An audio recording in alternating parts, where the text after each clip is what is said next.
Jo ja m'he anat acostumant a parlar dels escolapis com si fóssim 2.000, perquè ho som. Encara que la veritat, doncs em sembla que a Catalunya som 82, oi? Religiosos escolapis amb la nomenclatura, diguéssim, tradicional, sembla que som 82. A Catalunya. Escola Pia de Catalunya a Catalunya, l'Escola Pia de Catalunya a fora. D'aquests 82, la major part són de més de 65 anys, no ens hem d'enganyar. Treballant a les escoles n'hi ha molt pocs. Els escolapis de Catalunya ho fem gràcies a una quantitat enorme de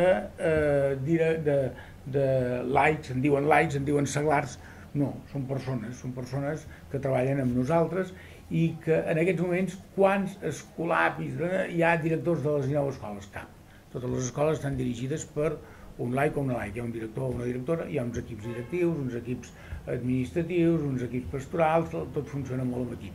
I quan ens trobem en el capítol, doncs ens trobem els que treballem durant tot l'any amb això. Perquè aquest any en el capítol doncs, hi han participat a un nivell que fins ara no s'hi havia participat en aquesta assemblea nostra.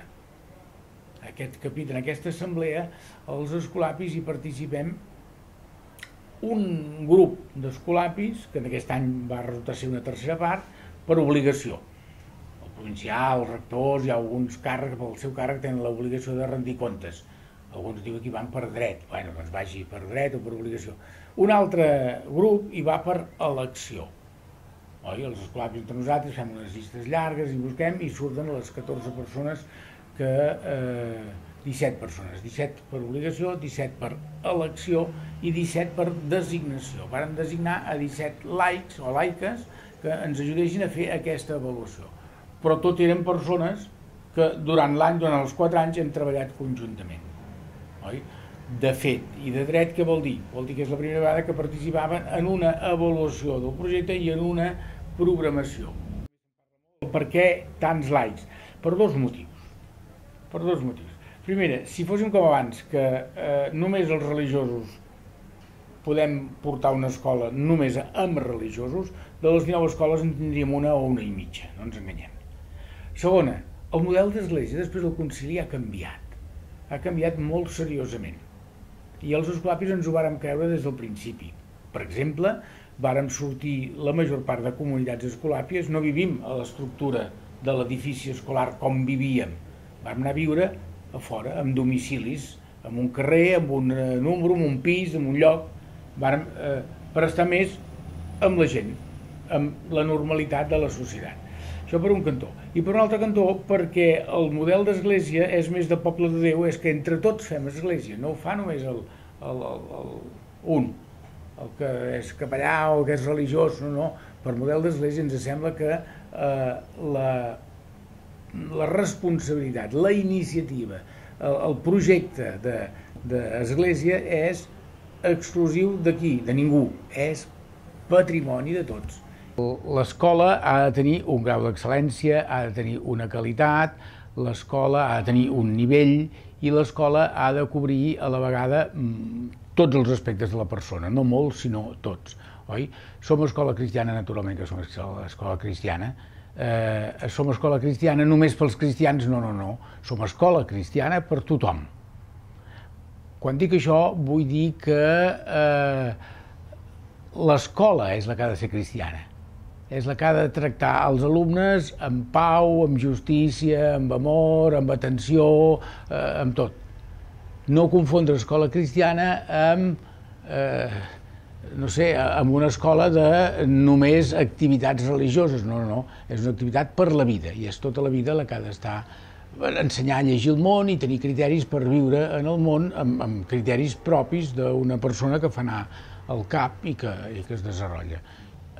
Hem d'ensenyar a pregar, però no volem addictes a la pregària, per dir-ho d'alguna manera. Que la gent pregui amb sentit, amb plenitud, amb expressió, però no que només som cristians quan preguem. No. Ho hem de ser amb totes les activitats de la vida.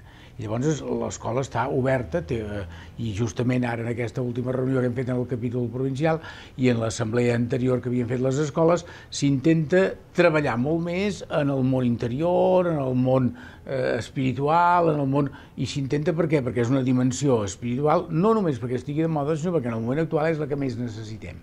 i la que ens sembla que més ens pot ajudar a desenvolupar o a desenvolupar la persona.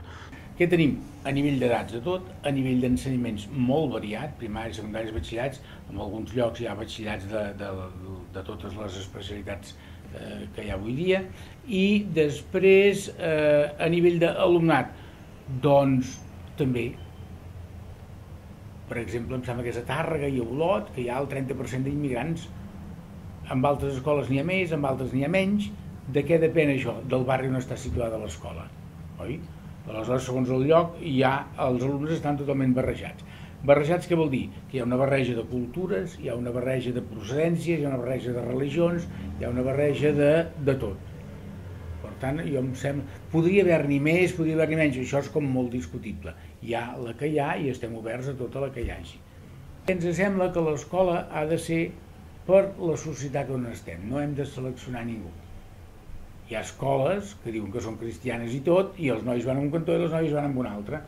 No sé si quan surten al carrer no ho troben més barrejat. Doncs bueno, nosaltres voldríem ser una escola per la societat on hi ha i per resoldre, per recollir, per treballar i per educar per la solidaritat, per la convivència social, per la cohesió social. Em sembla que aquesta és una cosa que tenim bastant a dintre. L'objectiu de Sant Calassanç, quan va muntar l'escola, al final era perquè aquests nois es poguessin guanyar la vida, se'n sortissin. No és ensenyar perquè puguin anar a fer estudis superiors a la universitat i tot plegat, que això ja ha sigut al llarg dels cursos i tenim batxillerats i els preparem perquè vagin a la universitat, naturalment, però el fet de poder estar amb les necessitats més bàsiques de les poblacions ens fa que hàgim de fer, i hem fet, canvis estructurals a les escoles. Per exemple, de les 19 escoles que tenim, amb 12 hi ha algun curs de tipus de formació professional o PQPIs o de gent que ha de reciclar la seva formació. Llavors això fa que hàgim entrat en una zona d'un ensenyament que no és el que habitualment l'escola hi ha escoles però adaptades a les necessitats del moment. La meva mare va dir, aquest noi hauria d'anar a un col·legi bo. Jo era d'Argentona, soc d'Argentona, i d'Argentona a Mataró llavors hi havia un tramvia que ja no hi és. Diu, ui, si va als Salesians, ha de travessar la carretera, de la manera que és aquest noi encara me l'atropellarà un cotxe, doncs que vagi als Escolapis, que el tramvia para davant dels Escolapis, doncs jo cap allà. Bueno, allà et fan la proposta, si vols Escolapi o no, i tal, i després la història va rodant, però finalment, bueno, si no hagués parat el tramvia allà davant, podria no ser Escolapi, o potser sí, no se sap mai. Per què ets Escolapi? Home, mira, una mica a la llarga hi ha aquella experiència de Sant Calassanç a darrere. Diu que Sant Calassanç, que era un home que va anar a Roma per tota una sèrie de gestions del bisbat, en aquell temps que el bisbe no es podia traslladar, li va enviar un secretari a arreglar els problemes que tenien allà i tot plegat, es troba al carrer amb una quantitat de canalla que s'abrallen, els agafa, a veure, us ensenyaré catecisme, si no sabeu ni llegir, doncs posem-nos-hi, i acaba dient Sant Calassanç, he trobat la manera de servir a Déu amb aquests nanos, deixo estar tots els negocis i m'ho desmunto. Doncs hi ha un moment a la vida que acaba dient, jo vull ser Escolapi perquè hi ha unes necessitats que veus que hi pots fer alguna cosa per l'altra. I ja està, i això em penso que encara és vàlid. Per què ets Escolapi? Doncs mira, perquè he trobat un grup de gent, he trobat un espai, per què poder-ho fer, que és d'una inspiració altament cristiana, oi, allò que dius, tenia gana, em vas donar de menjar, tenia set, em vas donar de beure, tenia fred, em vas abrigar, doncs jo era ignorant i em vas ensenyar. Aquesta no surt en els evangelis, potser perquè l'evangelista no era mestre, però si no l'hagués posat. I llavors he pogut fer això i ho estem intentant fer amb tots.